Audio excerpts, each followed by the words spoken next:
All right, Tommy Breedlove, welcome to the Happy Engineer podcast. Super pumped to have you today, man. Thanks for making time. My man, Zach, we've already had 15 minutes of world class and badass conversation, man. Let's get it in. Let's lean in. Ah, come on. And it's always that way with you, Tommy. That's what I love about you from the first moment we met. So let's real quick. Most of the happy engineers out there don't know you and your story, and I'd actually love it if you'd take us first to whatever moment you would consider the pinnacle of your career in finance and financial consulting, just to set the stage of the heights that you achieved in that first chapter of your life and career. I'll actually start right before the pinnacle. So I Perfect. was 36 years old, a real ambitious go-getter, had climbed the ranks of some of the largest M&A financial consulting, public accounting firms on the planet. You know their names. You see them on buildings. And I thought success, power, ambition, that corner office, which I achieved real young. I was a junior partner in the firm, had the fancy suit, the shiny watch, the cufflinks. And you said, hey, on the outside, this guy looks like he's something. And I was filled with arrogance, right? Which is just Mm. insecurity on steroids.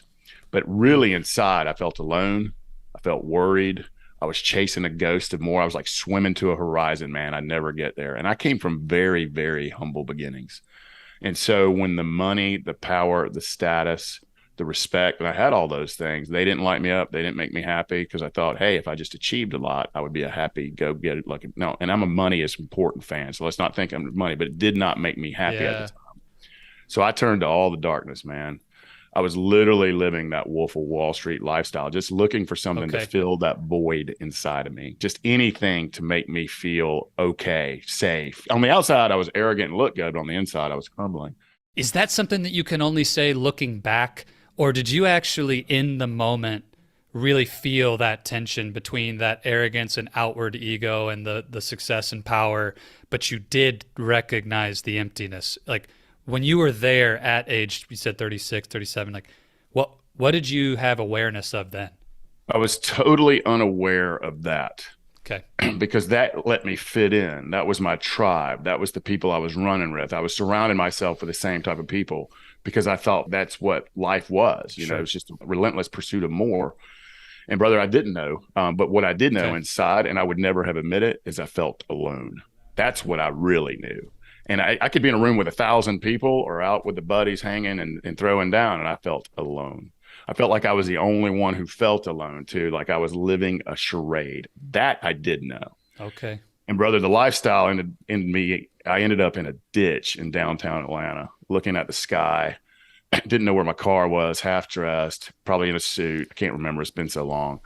But I was like, you know what? And this was my second pinnacle, by the way. I knew I wasn't going to get a third. And I'm like, everything on the outside looks good, but my marriage is crumbling. I'm crumbling. I'm insecure. I'm alone. And so I really, at that moment, decided to make me and figuring out who I was from my core values, my non negotiables, my principles, and live a life that I would be proud of and not a life that I was scared of. And stop Wow. running from the rage and start running to peace. And that's what I was running from because that's the way Mm. I was raised around a lot of violence and abuse. And so at that moment, brother, now here's the pinnacle. At that moment is when I decided to make me my full-time job, which was the most selfless thing I ever did. Self-love, self-confidence, self-respect, and leading myself in a humble way. And in 3 years, brother, I never planned on leaving the financial world. In 3 years, my income doubled. I went from junior partner to senior partner, owner of the firm, and elected to the board of directors at 39. Most of the people were in their 60s. My network went from being those crazy people that were just wild and reckless to world class, just beautiful, amazing, abundant Wow. minded humans. But here's the better part. I went from loud to quiet. I went peaceful, fulfilled, purposeful. My marriage went from life support to rock solid. And I really Oh, loved wow. who I saw in the mirror. And all those tangible results was a result of me doing the self work.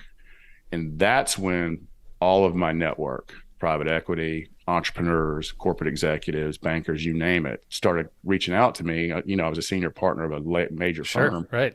I thought they were reaching out to me, let's do some deals together. But they were like, no, man, what did you do? And that led to what we're going to talk about later, I'm sure. Mm.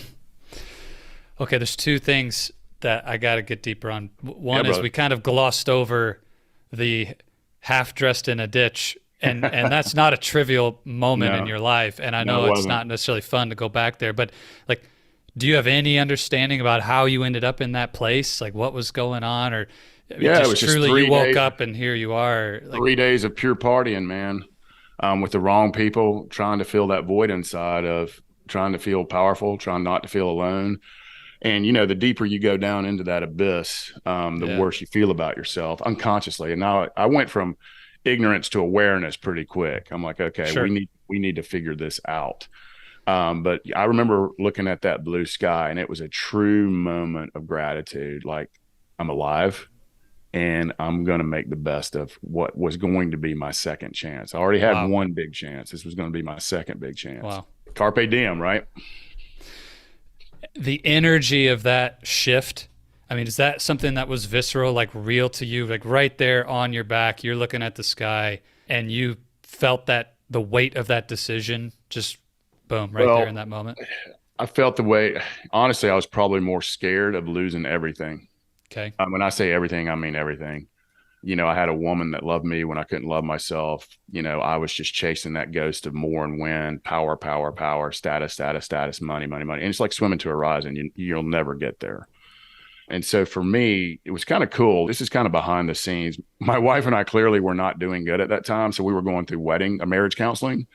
And a counselor said this to me. He goes, Tommy, there's a place in Tennessee that can do more for you in 7 days than I could do in 10 years. And when I woke up in that ditch, I remembered that statement. I'm like, I don't know what that place is or what they're going to do, but I'm all in. Going. And so that was Wow. where I started drinking from the fire hose. That's amazing. Yeah. It's so amazing. So real quick for, the engineering leader who's listening to this, it's always encouraging to me to hear, these bounce back moments, but it often involves a rock bottom kind of story like this. I wish they And so, didn't, right? I wish they didn't. yeah. So like, what would you say if somebody's not there yet, but maybe they're connecting with some of what you're describing? Is there a way to create the change with the same intensity and drama that you experience without having to wake up in a ditch? That's why I do what I do now. It's all about self-mastery of business, of success, of mindset, of relationships, of friendships. And more importantly, I want people to master themselves. So yes, the first thing I want people to hear though, is we're all human. So we're not imperfect and we're not in control of anything. The only thing we're in control is our choices. I want people to hear that because if you were perfect, this world would be really boring. If you were immortal, it would be really, really boring.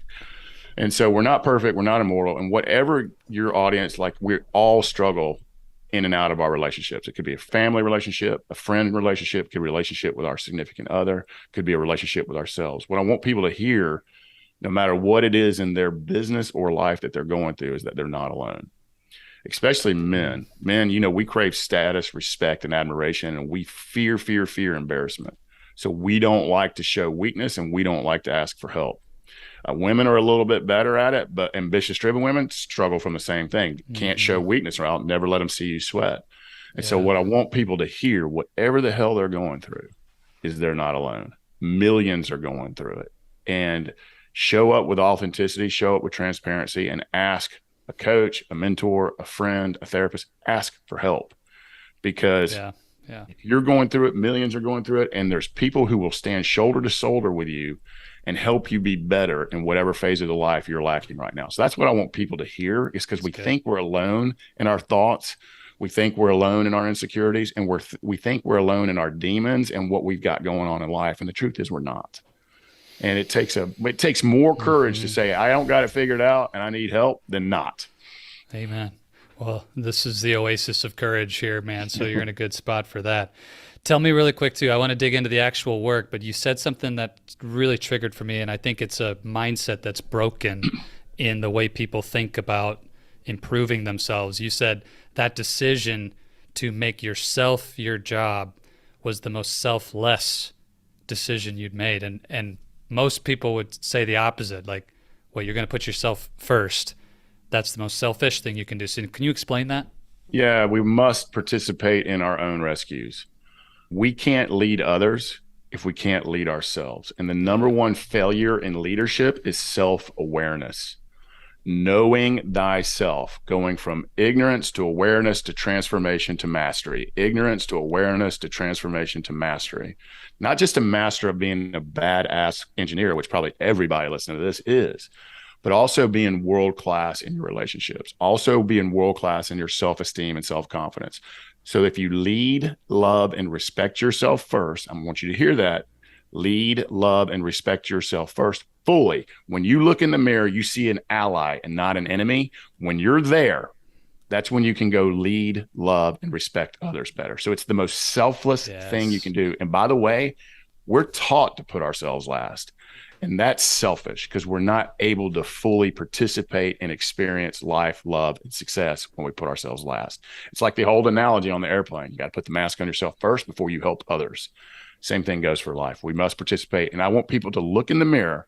If you see an enemy and not an ally, that's where you need to start. There it is. We could probably end the conversation right there and just tell everybody, pause this, go look in the mirror and ask yourself that question. Ask yourself, what do you see? By the way, I was there for years and years and years. And, I'm not a guru. I'm no sage on the stage. I'm not a therapist. I don't have it all figured out. But I do the work every day to work on my heart muscles, my mind muscles, my soul muscles, and my physical muscles. If you don't work on them, and we're not taught that, they atrophy and we get weak. We get mentally, emotionally, and spiritually and physically weak. And if you don't think we're weak, look at 24-hour news, Facebook, or Twitter, and that will show you how weak we are. Amen. All right, so here you are. You make this massive turnaround. Your career then skyrockets, and now really reputable people are coming to you saying, "What happened? How did this, change and transition? Who are you? Who is this guy?" Where was the moment where you said, "I need to take this to the masses," and Legendary was born? How did that transition occur? So many people told me to write a book, and I'm like, I am never writing a book. Ain't happening. I'm an elite. I'm a financial engineer, man. I will make you and your company wealthy. That's what I do, and I'm a good guy now. So I'm a good guy too. So you can trust me. But so many people told me, but it was a weird thing. It was an entrepreneurship conference in Italy, some little small town in the middle of the mountains that I can't even remember the name of. It's tiny, but there's like 100 entrepreneurs there. And I was just kind of thinking about entrepreneurship. And I'm telling you, a woman broke down on me when I told her the story. And she goes, "Man, I just wish my son and my husband could hear that." She just broke down on me. And the whole point of all of this work, this self-mastery, because I want people to be pros in success, pros in business, but also pros in life, pros in relationship, and pros in their love for themselves and mindset. Yes. And so before they hit some proverbial rock bottom, and everybody's rock bottom or spiritual transformation comes differently. And really, I want people to be who they are. I want them to know who they are, be who they are, where they're going, and who's coming with them. And so many of us are lost. We think we know where we're going. We think we know who we are, but we're not unsure of who's coming with us too. So I want people to be crystal clear in that too. And so after this woman broke down, and about the 44th person told me to write a book, we wrote the book Legendary. It ended up doing really good. It made Wall Street Journal and USA Today bestseller. And I think it's just a really good tool to help people be elite and pros in all phases of their life. And from that, I decided to step away, walk away. Now, there was a time in there, by the way. There was some failed entrepreneurship in there. So I'm fast forwarding to the end here. All right. Well, there was a lot of failed entrepreneur roles before we got to Legendary. Appreciate you sharing that. Yeah, and actually, I've got a lot of clients who are really successful engineers and have reached a point in their career where they're considering, would I do my own thing? And it's good to hear the truth, right? You don't. Yeah, it took about 6 years to get to that book. So I had left the firm, and it took about 6 more years to get there. And there was just a lot of not so much success there. But when we wrote the book and it did well, I knew we were onto something. Yeah, and we built an entire ecosystem for ambitious, driven men and women to come together, connect in retreats, go on experiences together, have fun together, but also do life and business together in the form of masterminds, in the form of a community, in the form of retreats, in the form of experiences. So we built the entire Legendary Life movement around the principles of the Legendary book. So good. And I have read the book. We're going to put a link to the book in the show notes, and every engineering leader listening right now needs to go out and get a copy of Tom. It is a true leadership book. Legendary. I mean, that's what it is. Absolutely. Yeah. It's really good. I love it. I mean, the whole heartbeat of the coaching I do at Owaco, there was not a single point in your book that I didn't just say yes, yes, yes, and yes. So just big exclamation point. It's awesome. The principles, the mindset of the Legendary movement. And I know there's a lot of places we could go with this, but there's 4 different beliefs or mindsets that show up. It's right on the homepage of your website. It's woven throughout all of even today this conversation, your book, etc. And I wanted to touch on them really quickly because I think mindset's the foundation of the lifestyle engineering blueprint, what I coach, and these are powerful mindsets that you're bringing into this world. So I'm going to just read them real quick. And I was wondering if you could just share a little bit of maybe the genesis of this. Where did it come from? Is this just Tommy's heart on the page, or is there something else that caused these to come to life, and maybe unpack it for us? So one is we don't rely on the approval of others. Two, we know we have to do things differently. Three, nothing is impossible. And four, you can truly have it all.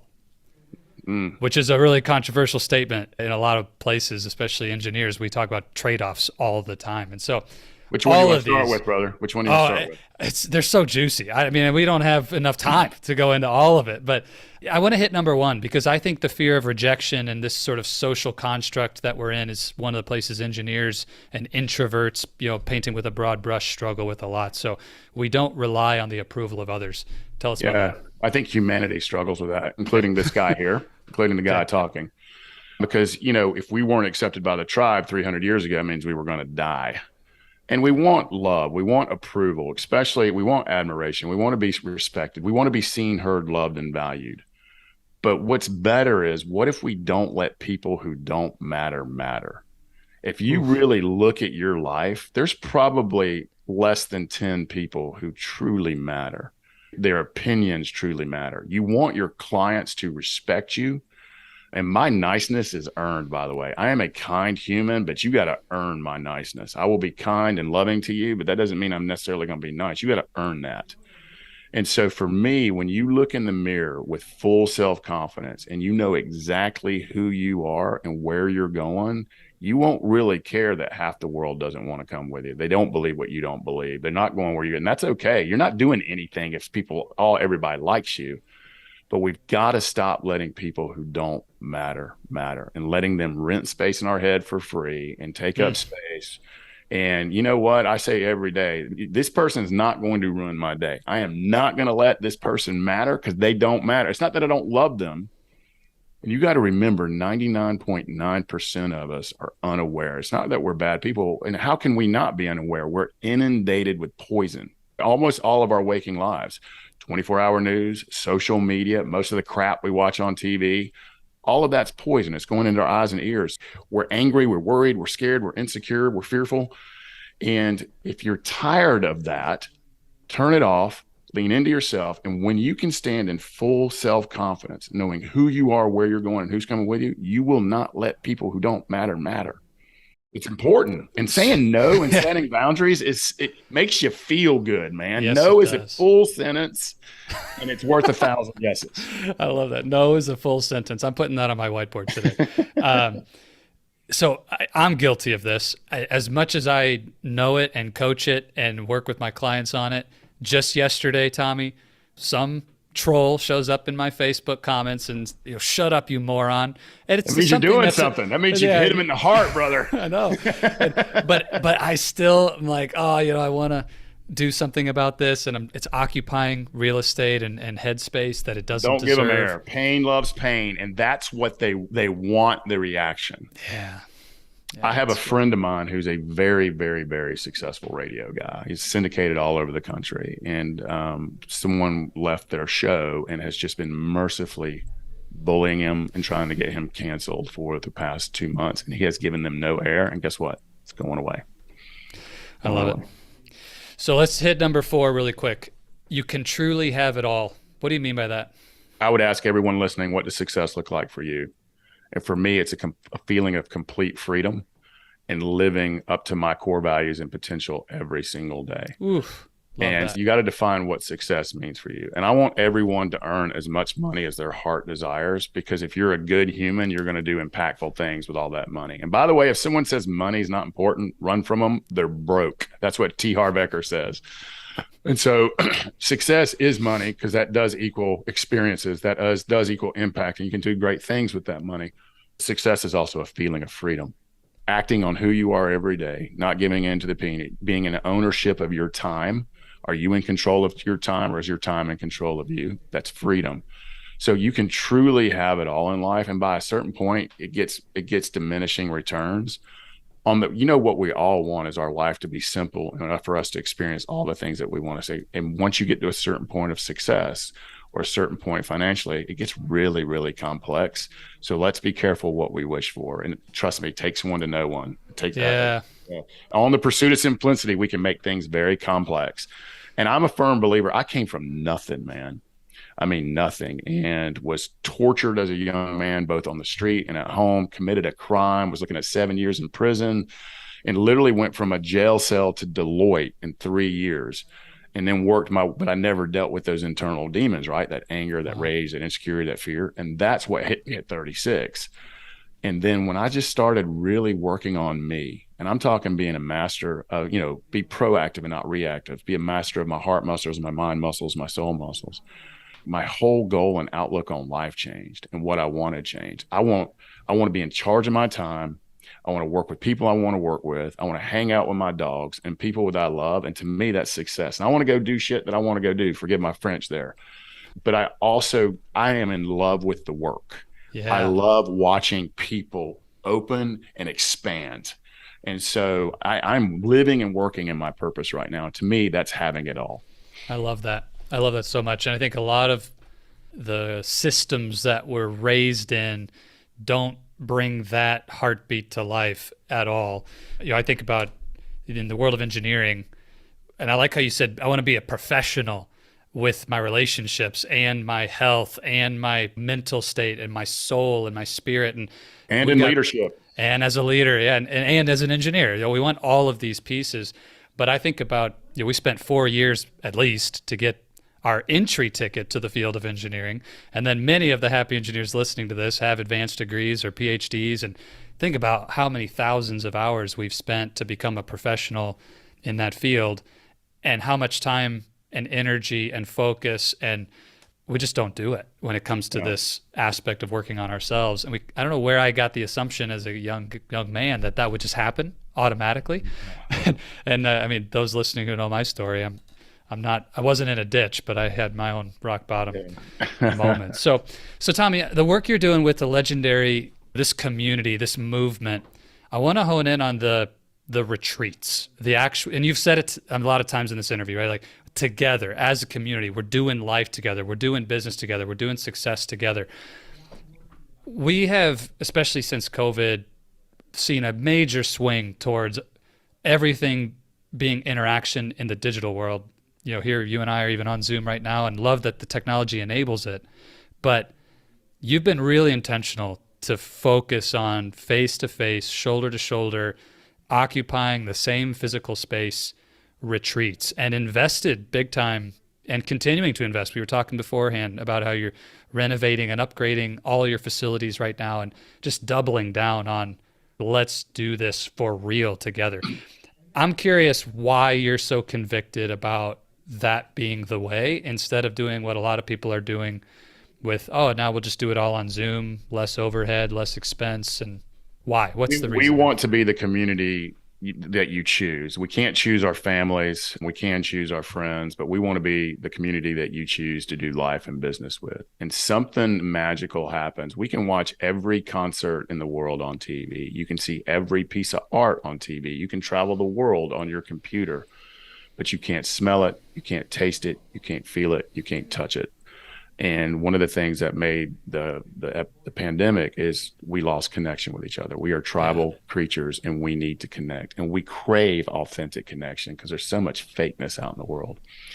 And when I bring you cannot join our mastermind without going through a retreat. We do not allow it because we do not for everybody. We're just not. We want to discern you, and you discern us.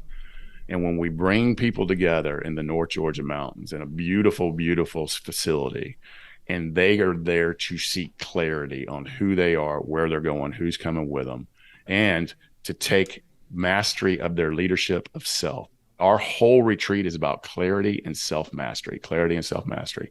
We don't walk on coals. We don't rub each other's shoulders. We don't jump up and down. We don't sit in ice tubs. We don't do anything weird. We do hike for 1 mile up in the mountains.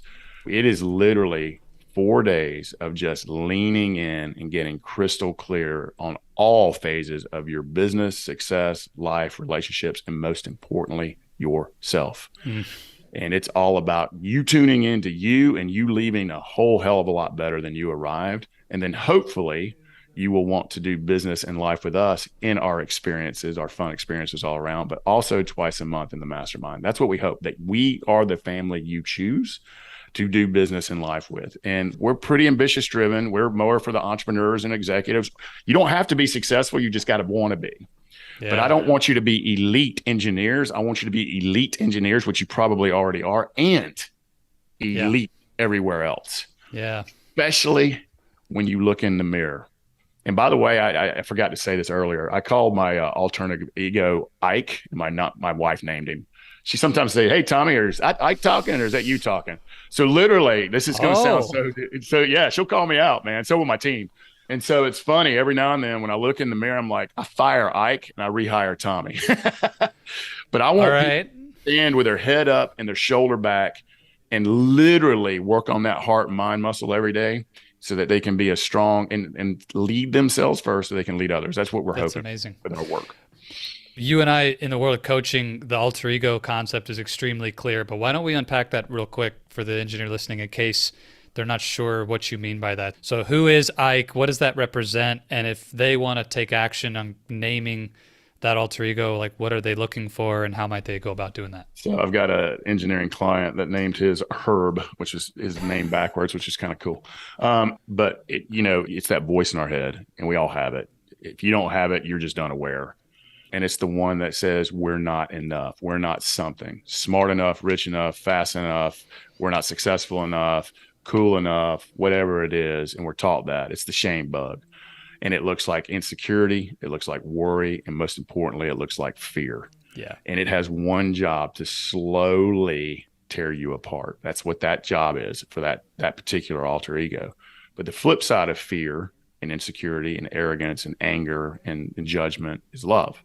Abundance, goodness, kindness, empathy, peace, presence, patience, all that good thing, true success. And so we all have it in us, and to know that you're not alone. And again, I want to turn that voice inside your head and in your heart and what you see in the mirror from an enemy to an ally. And Ike is the enemy. And he has one job: to slowly and systematically destroy me and everything around me through my words, through my actions, through my insecurities, through my fears. And by the way, our social and our news beat that fear drum incessantly, and division drum and scare drum. So totally, we've got to fight that. I am fighting against that every day, to turn it off and tune in to what your potential truly is. And so that's what that alter ego is. And we all have it. We just got to own it and work on it. Yes. I think that's a really important point to emphasize is Tommy's not judging you for having an alter ego. Like, I have one. Yeah. Work on it every day. for sure. And so do I. And he likes to talk. I'll tell you, he's got a loud voice sometimes. But, and the thing that I found, what I coach my engineering clients on, Tommy, is the one thing that I used to do when I would hear the alter ego talking and that negative voice in my own head running is try to turn it off by thinking about those things and somehow you're trying to rationalize why they weren't true and trying to think my way out of it and listening to that voice as a way to try to chase it away. Yeah. And I found the opposite is true. You don't turn the volume down on the negative. You just crank the volume up on the positive. So to your point, Absolutely. I'm going to rehire Tommy. I'm going to get back in the driver's seat. This is what's true. We don't rely on the approval of others. We know we have to do things differently. Nothing is impossible. You can have it all. Like, I'm beating the drum of who I actually am and not who my alter ego wants me to be. Amen. And turn the volume up there. That's the way authenticity, out. Brother. And you know how important all this stuff is. We put it in our employee contracts. Who we are, what we stand for, and what we fight against. And we're not for everybody, and that's okay. So go find a place it is. So we practice extreme ownership too. And this is not what it sounds like to have it going on, but I will own it when I make a mistake, and I will learn from it and move on.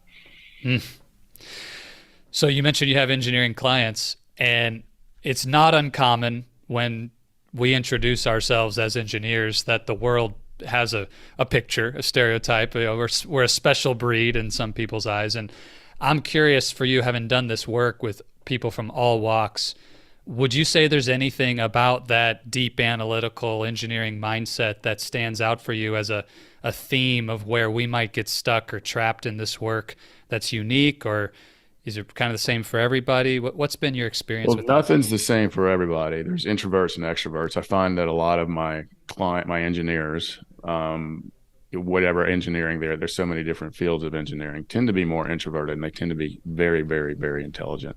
Yeah. On the positive side, I say the world needs your voice more. I think I'm a big Mm, extrovert, but I think the world needs the engineering voice, the introverted voice more. We just need it. And remember, you make the world safer, better, faster, more efficient for all of us. And so thank you for that.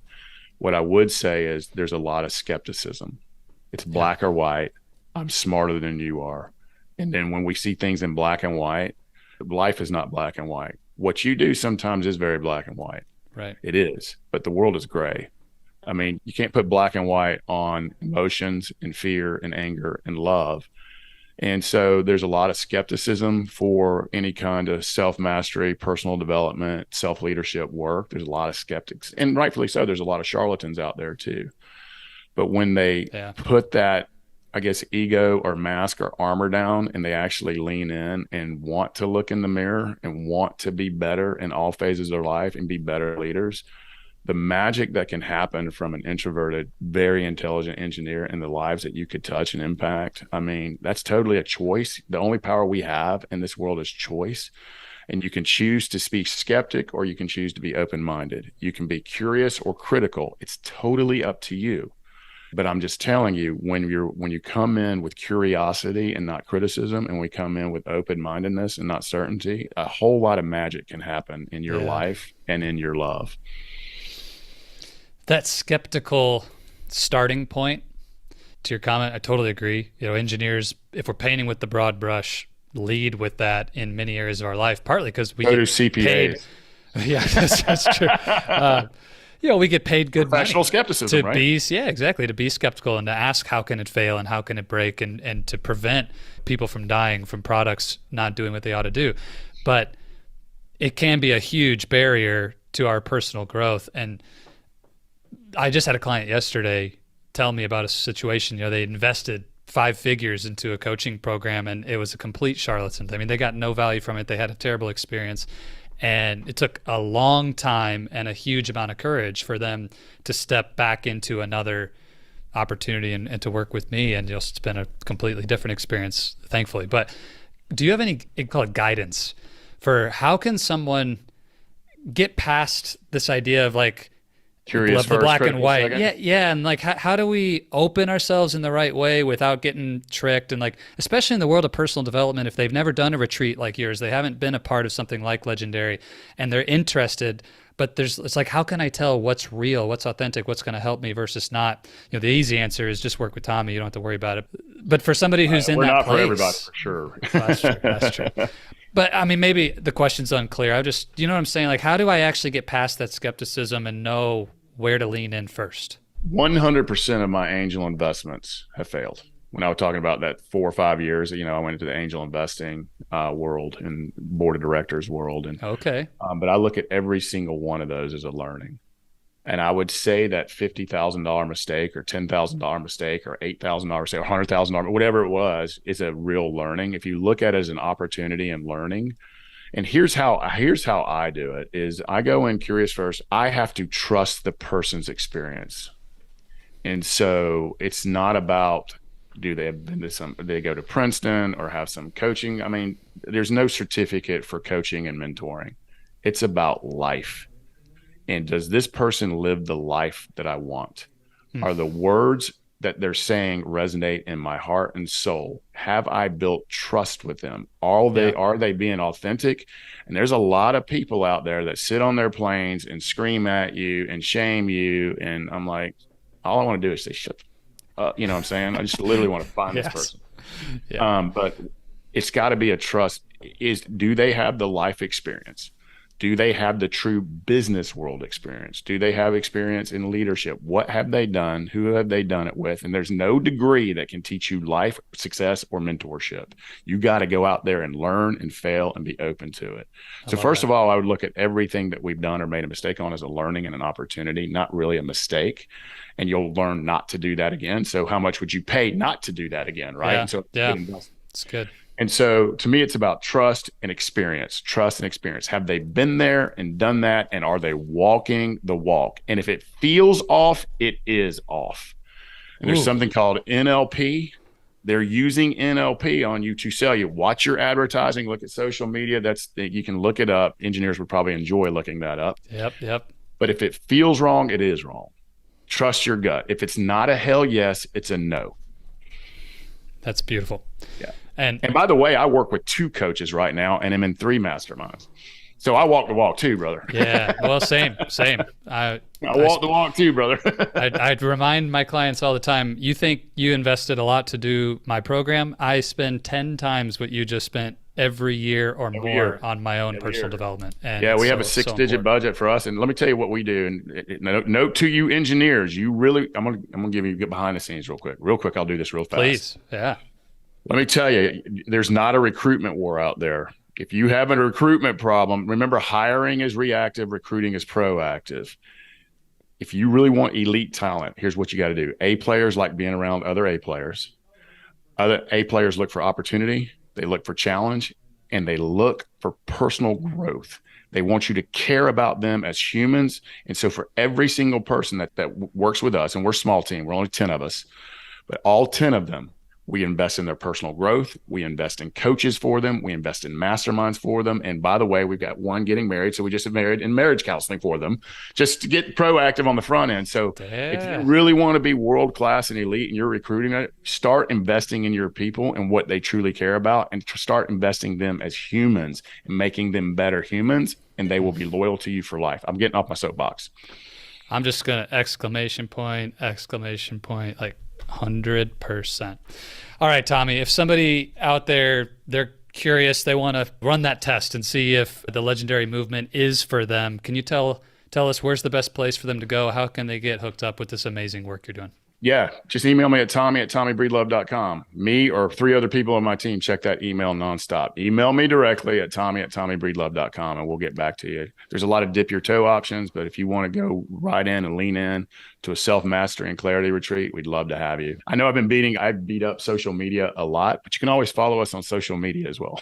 Yeah, all good. I'm the same way. By the way, if you're not a reader, I will read the book to you on Audible. There you go.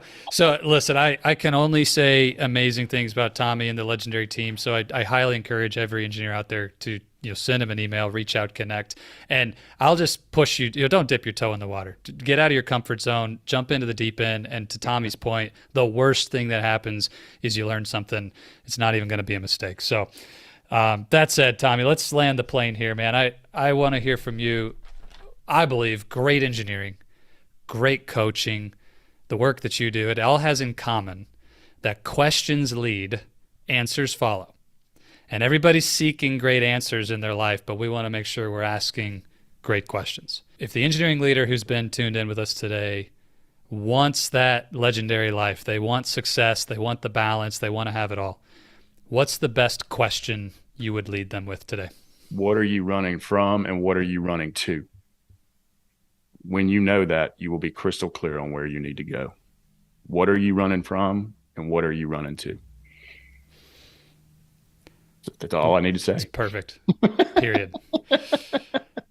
Tommy, you are legendary. Appreciate you, the work you're doing. Just want to acknowledge you, man. You're making a massive difference in the lives of these leaders, men and women, who come and do work with you and your team. And hopefully I'll be down there with you in Atlanta, or outside Atlanta in your new facility, freshly renovated soon.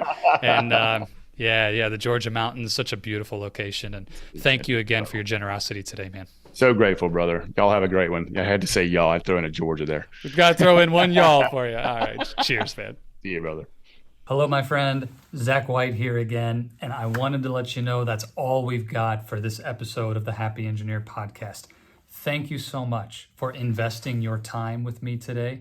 It is an absolute pleasure to be able to bring you this content. Just as a reminder, It would be amazing if you would subscribe and share this episode with any other engineers you know who may benefit from this. And if you're like me, I hope that you'll take some notes and, more importantly, take action. In our audio version of the podcast on Apple Podcasts and any place that you go to find podcasts, there's a little more content from me about this episode in the debrief. If you really want to hear about how to put this into action, I'd encourage you to go grab that. But thank you for joining us for the video version of our interview today.